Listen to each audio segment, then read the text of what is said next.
तब्बत नज़ूल के एतबार से ये आखिरी सूरत है। जिस वक्त ये सूरत नाज़िल हुई तो बाद सहाबा रज़ी अल्लाह ताला अन्हा समझ गए कि अब नबी करीम सल्लल्लाहु अलैहि वसल्लम का आखिरी वक्त आ गया है, इसलिए आप सल्लल्लाहु अलैहि वसल्लम को तस्बीह तहमीद और इस्तग़फ़ार का हुक्म दिया गया है, जिससे हज़रत इब्ने अब्बास और हज़रत उमर रज़ी अल्लाह ताला अन्हा का वाक़या सही बुखारी में तफसीर सूरत नसर। अल्लाह की मदद का मतलब इस्लाम और मुसलमानों का कुफर और काफरों पर गलबा है, और फ़तह से मुराद फ़तह मक्का है जो नबी सल्लल्लाहु अलैहि वसल्लम का मौलूद मस्कन था। लेकिन काफरों ने आप सल्लल्लाहु अलैहि वसल्लम को और सहाबा किराम रज़ी अल्लाह ताला अन्हा को वहाँ से हिजरत करने पर मजबूर कर दिया था। चनांचा जब 8 हिजरी में ये मक्का फ़तह हो गया तो लोग फ़ौज दर फ़ौज इस्लाम में दाखिल होने शुरू हो गए, जबकि इससे कबल एक एक दो दो फर्द मुसलमान होते थे। फ़तह मक्का से लोगों पर यह बात बिल्कुल वाज़ह हो गई कि आप सल्लल्लाहु अलैहि वसल्लम अल्लाह के सच्चे पैगम्बर हैं और दीन इस्लाम दीन हक है, जिसके बगैर अब नजात अखरूई मुमकिन नहीं। अल्लाह ताला ने फरमाया जब ऐसा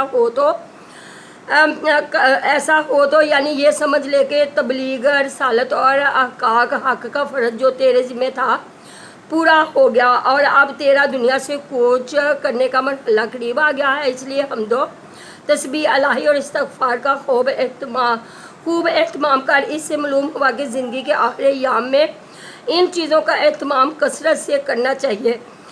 इसे सूरतुल मसादी भी कहते हैं। इसकी शान नुज़ूल में आता है कि जब नबी सल्लल्लाहु अलैहि वसल्लम को हुक्म हुआ कि अपने रिश्तेदारों को अंदाज़ो तबलीग करे तो आप सल्लल्लाहु अलैहि वसल्लम ने सफ़ा पहाड़ी पर चढ़ कर या साबा की आवाज़ लगाई।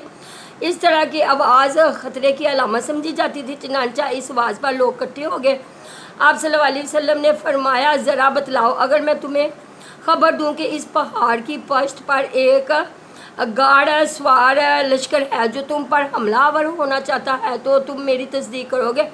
उन्होंने कहा क्यों नहीं, हमने कभी आप सल्लल्लाहु अलैहि वसल्लम को झूठा नहीं पाया। आप सल्लल्लाहु अलैहि वसल्लम ने फरमाया कि फिर मैं तुम्हें एक बड़े अजाब से डराने आया हूँ। अगर तुम कुफ्र व शिरक में मुब्तला रहे। ये सुनकर अबू लहब ने कहा तब्बला का तेरे लिए हलाकत हो, क्या तूने हमें इसलिए जमा किया था? जिस पर अल्लाह ताला ने ये सूरत नाज़िल फरमा दी। सही बुखारी तफसीर सूरत तब्बत। अबू लहब का असल नाम अब्दुल अज़ा था। अपने हुस्न व जमाल और चेहरे की सुर्खी की वजह से इसे अबू लहब शोला फरोज़ा कहा जाता था। के अलावा अज़ी अपने जाम के एतबार से भी इसे जहन्नम की आग का ईंधन बनना था।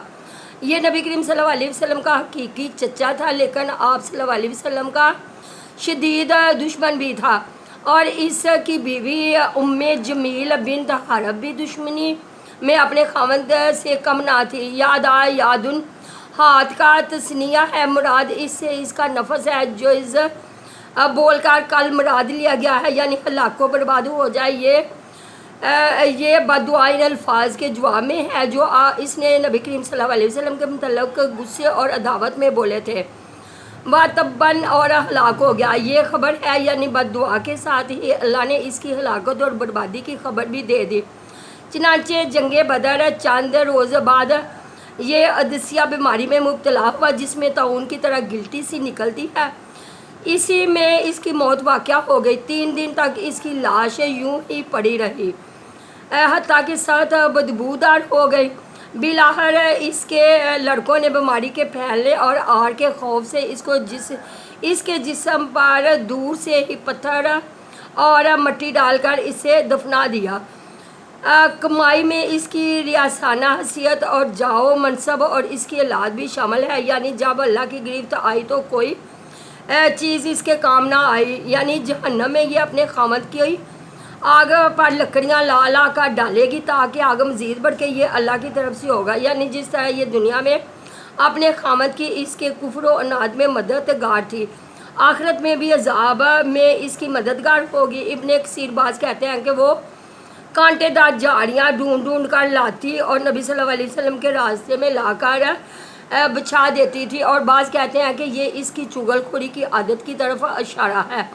चुगलखोरी के लिए ये अरबी मुहावरा है। ये कफ़ार कुरैश के पास जाकर نبی کریم صلی اللہ علیہ وسلم کی غیبت کرتی تھی اور انہیں آپ صلی اللہ علیہ وسلم کی عداوت پر اکساتی تھی۔ جیدن گردن، ماسدن مضبوط بٹی ہوئی رسی، وہ مونج کی یا کھجور کی پوست کی ہو یا آہنی تاروں کی، جیسا کہ مختلف لوگوں نے اس کا ترجمہ کیا ہے۔ بعض نے کہا ہے کہ یہ وہ دنیا میں ڈالے رکھتی تھی جسے بیان کیا گیا ہے، لیکن زیادہ صحیح بات یہ معلوم ہوتی ہے کہ جہنم میں اس کے گلے میں جو توق ہوگا وہ آہنی تاروں سے بٹا ہوا ہوگا۔ ماسدون سے تشبیہ اس کی شدت اور مضبوطی کو واضح کرنے کی دی گئی ہے۔